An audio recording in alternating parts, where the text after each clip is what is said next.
একটা কথা বলবে, এই স্ক্রল ডাউনের মাঝে সত্যিই কি তুমি খুব ব্যস্ত, নাকি ব্যস্ততার অভিনয়টুকু ভালোই রপ্ত করেছো? জানো তো, যে মানুষটি অল্পেতেই অনেক বেশি খুশি হয় না, সে কিন্তু দিনের শেষে ততটাই বেশি কষ্টের ভাগিদার হয়। আমার জীবনের গল্পটাও কিন্তু খানিকটা সেরকম। অনেকগুলো দিন এটা বুঝতে সময় লেগে গেল যে পৃথিবীতে অনেক সুন্দর সুন্দর মুখ রয়েছে, কিন্তু মুখ আর মুখোশের এই তফাৎটা হয়তো আজও আমি সঠিকভাবে বুঝে উঠতে পারলাম না।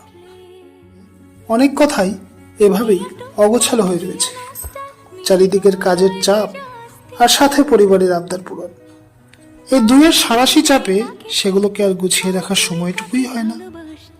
তাই ভাবলাম আজ এই কয়েকটা মুহূর্ত তোমার সাথে নিজেকে একটু মিলিয়ে নিই।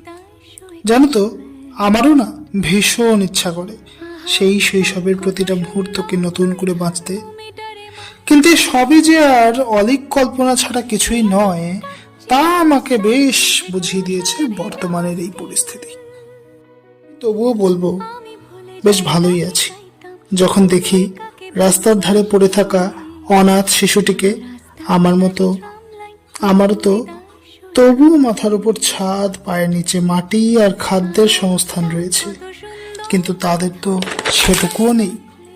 যাই হোক, সে বাদ দাও আমাদের মতো কিছু ছোট মানুষের কথা।